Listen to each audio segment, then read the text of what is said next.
안녕하세요. 닥터 꼬집입니다.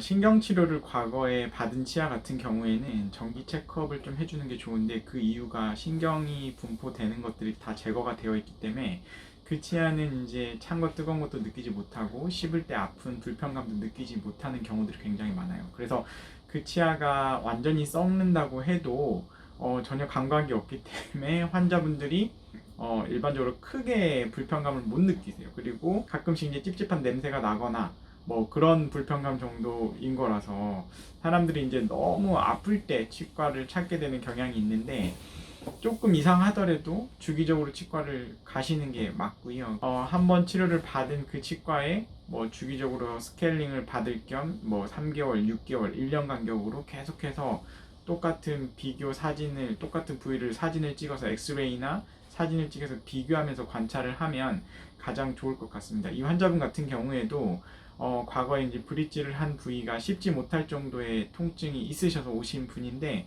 이렇게 통증이 극심해서 오시게 되면은 거의 치아를 발치를 해야 되는 경우가 많아요. 그래서 이 케이스 보면서 좀 한번 살펴보도록 하겠습니다. 한번 꼬집어 보겠습니다.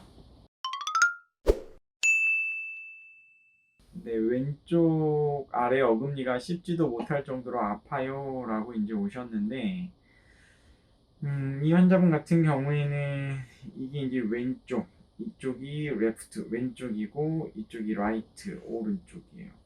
근데 이제 전체적으로 봤을 때 이제 이쪽 치아가 아픈 거거든요. 그래서 여기 부분은 과거에 이렇게 크라운을 이렇게 연결을 해서 이제 브릿지를 씌워 놓은 치아예요. 브릿지를 해 놓은 상태고, 이 뒤쪽으로는 약간의 이제 캔틸레버 브릿지라 그래서 이 뒤쪽에 이제 교합을 여기 이제 좀 씹을 수 있게끔 만들어서, 어떻게 보면은 이 치아와 이 치아가 할 일을 갖다가 한마디로 세 개의 치아가 할 일을 이 하나의 치아가 모두 하게끔 이제 스트레스가 과부하가 걸릴 수밖에 없는 상황이에요. 과부하가. 그래서 이제 스트레스가 과부하가 걸리게 되면 항상 탈이 날 수밖에 없기 때문에, 한식 자체가 딱딱하고 질긴 음식들이 굉장히 많죠. 그래서 약간 이런 과부하가 걸리게 되게끔 디자인하는 건 별로 저는 개인적으로 좋지는 않고, 예전에 10년 전 같은 경우에도 상당히 이제 임플란트가 어느 정도는 이제 비용이 지금처럼 대중화가 되진 않았어도 그래도 어느 정도 있었을 텐데, 약간 치료 계획을 할 때 좀 비용적으로 여력이 안 되셨던지 어찌됐든 이런 브릿지를 10년 동안 쓰시다가 이제 아파서 오신 거예요. 그래서 보면 이제 이쪽 치아가 브릿지가, 이쪽이 작은 어금니가 4번, 5번, 6번이 되어 있고 7번 이렇게 절반 정도로 이렇게 캔틸레버 브릿지로 되어 있는 상황이었어요. 그래서 이런 경우는 일단은 뭐 아프시니까 브릿지를 뜯어내 봐야 되겠죠. 브릿지를 일단은 제거를 하는 거고, 치료하는 순서는 브릿지를 제거를 해보고, 이 안쪽 부위가 이제 엄청나게 썩었죠.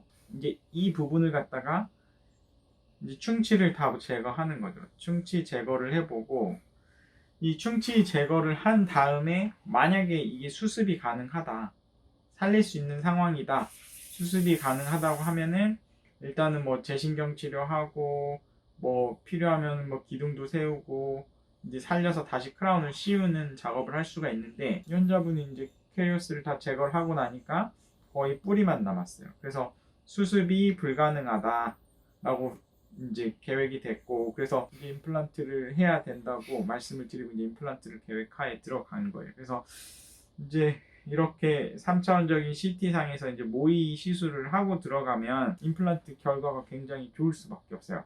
이 모의 시술하는 과정에서 저희가 체크업하는 게 뭐냐면, 이 아래쪽 같은 경우에는 임플란트를 할 때 가장 중요한 점이 이 아래쪽 턱뼈에 신경관이 지나가는 거예요. 그래서 신경관을 먼저 그려서 신경관이 건드려지지 않게끔 신경관 도해를 하는 거고, 그리고 예전에는 뼈가 있는 곳에 임플란트를 먼저 심어 놓고 어떻게 보면 위쪽에 보철물 디자인을 하다 보니까 이제 정중앙에 임플란트가 식립이 되지 않는 경우가 굉장히 많았어요. 그러니까 한마디로 이 뿌리 부분을 완성을 해놓고 나중에 머리를 완성을 하다 보니까 조금 센터에 안 맞는 경우가 많았는데, 요새는 이제 이상적으로 우리가 이제 머리 부분을 이렇게 만들 거니까 이 센터에다가 이제 임플란트를 이렇게 심어야 되겠다, 이렇게 이제 디자인을 해서 거꾸로 탑 다운 방식으로 이제 디자인을 하게 되면 굉장히 임플란트 결과가 좋을 수밖에 없어요.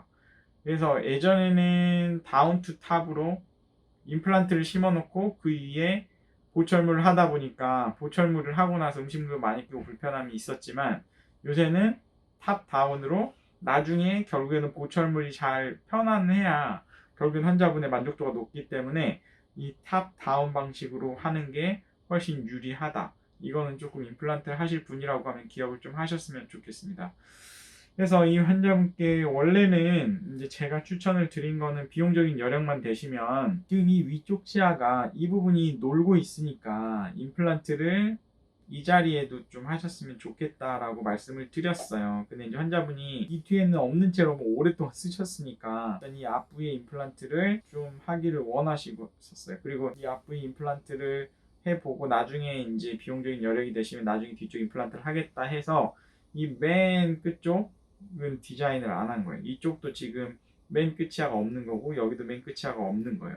다른 분들에 비해서 하나씩 없는 거라고 보시면 될 것 같고, 그래서 이렇게 디자인을 하고 이제 임플란트를 식립을 했어요. 보면은 이제 이 위쪽에 힐링 어버트먼트라는 이것까지 바로 연결을 하는 1차 수술이 이 뿌리 부분이 들어가는 게 2차 수술. 그리고 이 위쪽에 보철물과 연결되는 이 잇몸의 구멍을 뚫는 수술이 2차 수술인데, 이제 고정력이 잘 나오는 분들, 뼈 상태가 괜찮으신 분들은 1차 수술과 2차 수술을 한 번에 1회법으로 진행하게 되면 환자분들이 수술이라고 하면 굉장히 무섭잖아요. 일단은 칼을 대는 거니까. 근데 이제 한 번만 아파도 되니까 이제 유리해요, 환자분 입장에서. 그래서 이제 저는 이제 가급적이면은 이 하악 턱뼈 같은 경우에는 골질이 좋은 경우가 많기 때문에 1회법으로 임플란트를 완성을 하는 게 좋고, 이 바깥쪽에 이제 꺼져 있는 부위도 이제 뼈 이식을 좀 해서 좀 이쪽이 좀 도톰해지게 그거를 도모를 했어요.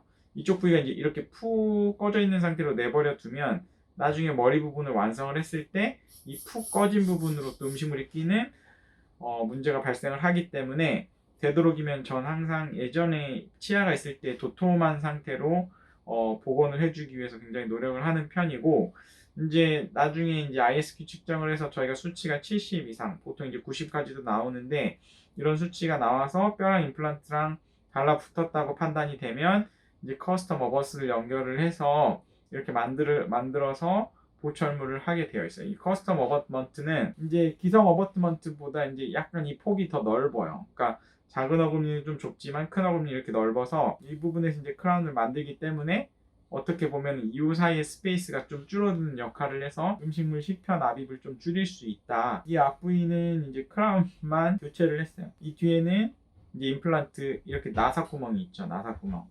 이 나사구멍은 어떻게 보면 AS를 위한 디자인이라고 보시면 되세요. AS를 위한 디자인.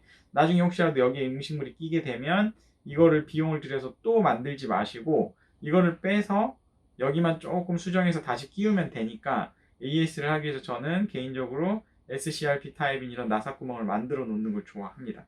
그래서 과거에 이제 골드로 되어 있었는데 이 부분이 이제 지르코니아로 하게 되니까 훨씬 신미성까지 높아지신 거죠. 그래서 환자분은 매우 만족을 하셨고, 3년 후까지도 저희 병원에 다니고 계시는데 3년 후에 보시면 이 초진 사진이고 여기 임플란트를 하시고 이제 맨 끝에 부분도 임플란트를 하신 거예요. 맨 끝에 부분도 이제 워낙 오랫동안 없었는데 비용을 들이셔가지고 임플란트 수술이 별게 아니구나. 임플란트 무서워서 안 하고 있었는데 임플란트 하고 나니까 생각보다 수월하게 편하게 음식물 잘 씹히니까 이쪽을 임플란트를 하기로 결정을 하셔가지고 임플란트를 그 사이에 하신 거고, 이 보시면은 이 위쪽 크라운 같은 경우에는 여기 부분이 많이 솟구쳐 내려와 있기 때문에 이 부분을 갖다가 위로 올리는 작업을 갖다가 진행을 좀 한 거예요.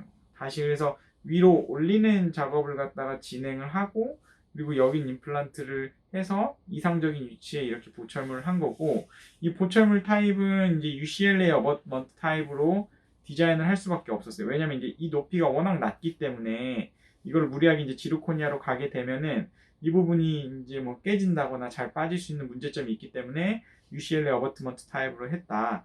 그래서 이제 이렇게 치료 전, 치료 후를 보면은 환자분이 음식물 안 끼게 감사하게 이제 잘 관리해서 쓰시고 계시고, 3년 후까지도 계속 저희 병원 다니시면서 이제부터 저희랑 하는 건 뭐죠?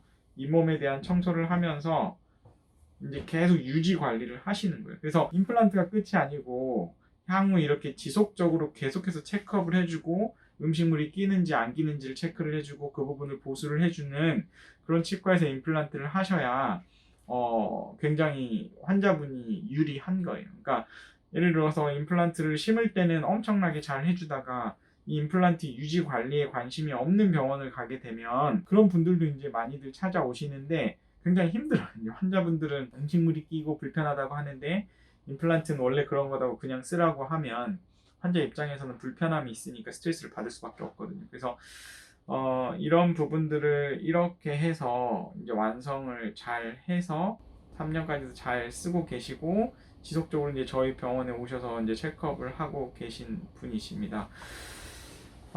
그래서 이제 환자분들이 임플란트를 하실 때 씹을 때 통증이 있거나 아니면 기타 예전에 브릿지를 해서 뜯었는데 이제 임플란트를 해야 되는 경우에 임플란트 치과들 요즘 뭐 비용을 워낙 싸게 하는 병원들이 많은데 임플란트 치과를 선택을 할 때는 비용보다도 더 중요한 거는 정확한 위치에 식립을 하셔서 음식물이 안 끼게 디자인이 가능한지도 중요하지만 향후 주기적으로 계속해서 체크업을 해줄 수 있는 주치의를 좀 선택을 하셔서 치료를 하는 게 굉장히 중요하다고 강조하고 싶습니다. 이 영상이 도움이 되셨다고 하시면 닥터코집 치과 DM 좋아요, 구독 꼭 요청드립니다. 감사합니다.